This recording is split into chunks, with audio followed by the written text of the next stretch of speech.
Hi, this is Kate Maven, author of 101 Secrets of Canadian Culture. And today I'd like to talk to you about secret number 14, public displays of emotion. Now, this is one where there is both a lot of difference between other cultures and Canadian culture, but also between individuals. Some individuals in Canada will be much more likely to show their emotions, and others will be much less likely to show their emotions. You might come from a culture that shows much less emotion than we do in Canada, and you might come from a culture that shows a lot more emotions than we do in Canada. And so both groups might find the Canadian culture a little bit strange. It could be culture shock, as we talked about in secret number 1.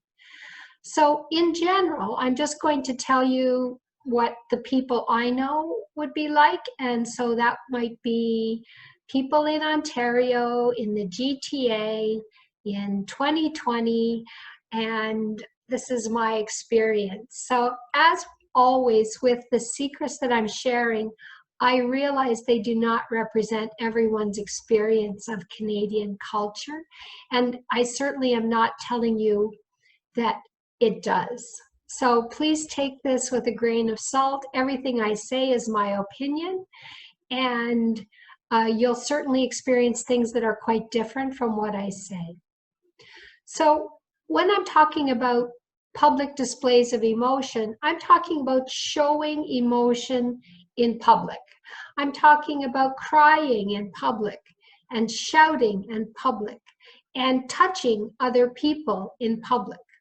Let's start with crying and shouting. So you might come from a culture that has absolutely no problem with shouting in public or crying in public.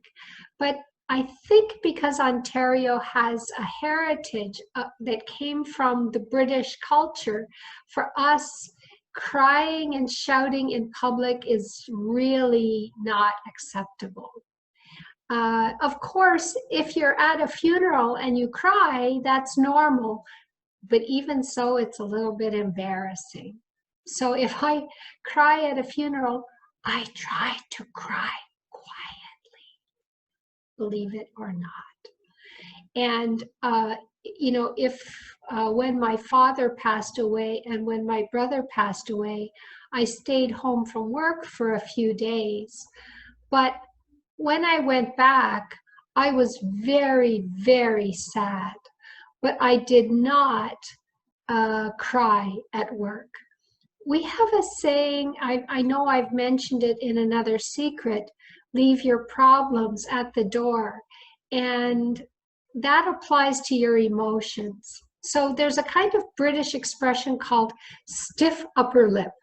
And what it means is keep your problems inside you. That's really important in our culture. We want, one of the reasons that I think it's very peaceful here is that we don't get very emotional with each other.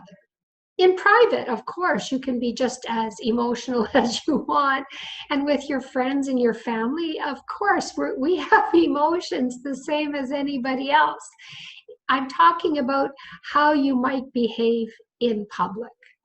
Okay, so if you're sad, you can be sad, but I'm not sure you should cry loudly.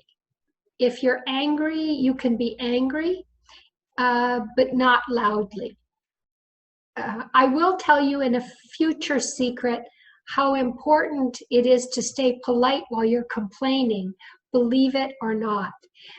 In my experience, when Americans complain, they get loud.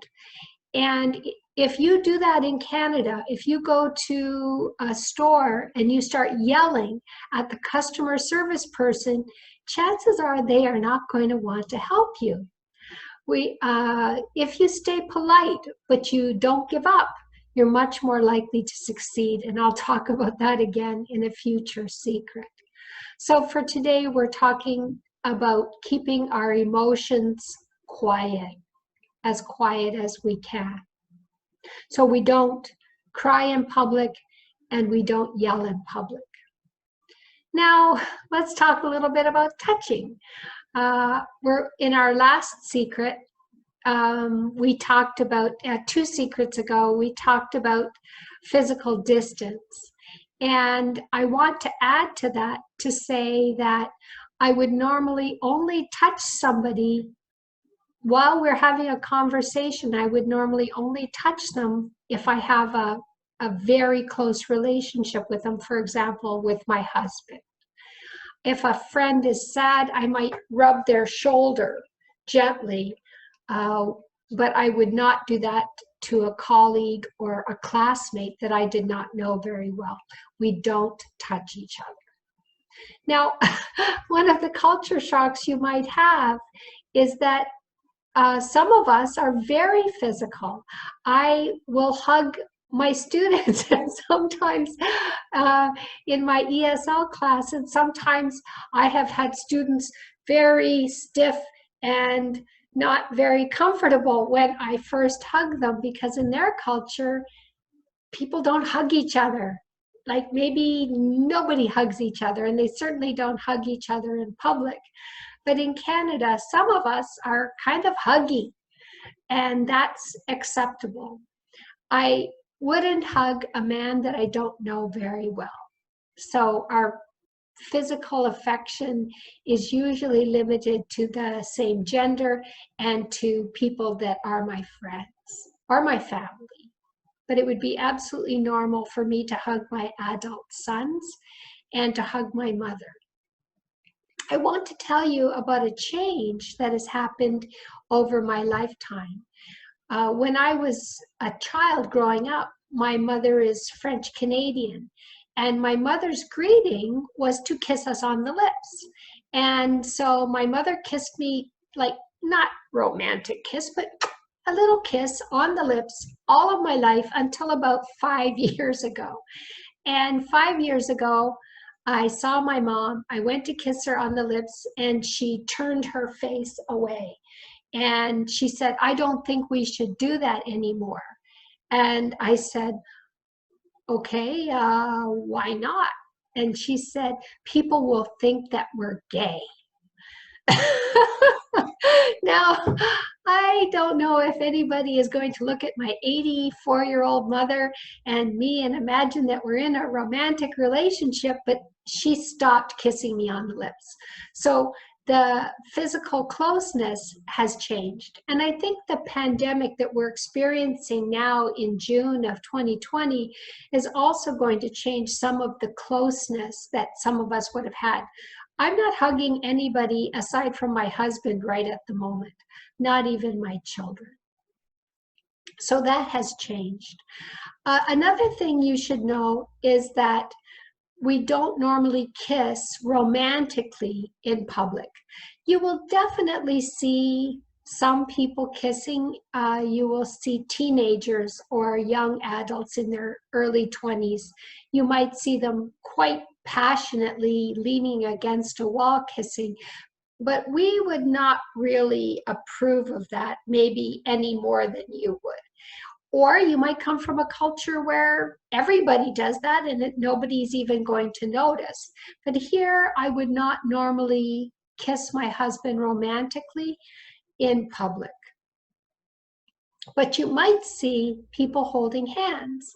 And holding hands is an interesting culture shock as well, because I know that in some cultures like Japan or Korea, it is normal, or it used to be normal, for 2 women to be walking down the street with their elbows linked, elbow in elbow, elbows together, or with their arm around each other, or holding hands.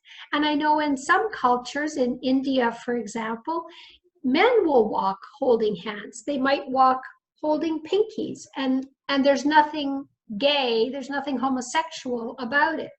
This is just affection, an affectionate relationship. But especially because of, I think, a kind of homophobia, people are worried, like my mother, who is worried about being perceived as homosexual. You might want to avoid walking, holding hands, or linked in elbows with somebody of the same gender. It's up to you, of course. That's just my opinion, but I'm just warning you that there might be this judgment. So our rules in general are we're sort of quiet in public. We don't yell, we don't cry, we don't make a lot of noise. We might talk too much, and I'm not sure about our volume of voice. I think I'm kind of a loud talker, actually. But I don't show a lot of emotion in a public place. If you want to learn more about Canadian culture, you can check out my book, 101 Secrets of Canadian Culture. It's available on Amazon in most regions, and in Canada, it's available on amazon.ca. Thanks for watching, and as always, if you enjoyed this video, please like and subscribe. Stay tuned. Our next secret is a switch. We're going to switch into kind of more away from getting to know people and into our social culture with with a little bit of restaurant etiquette, and that is secret number 15. We're polite to servers in restaurants. Thanks for watching, and I'll see you soon.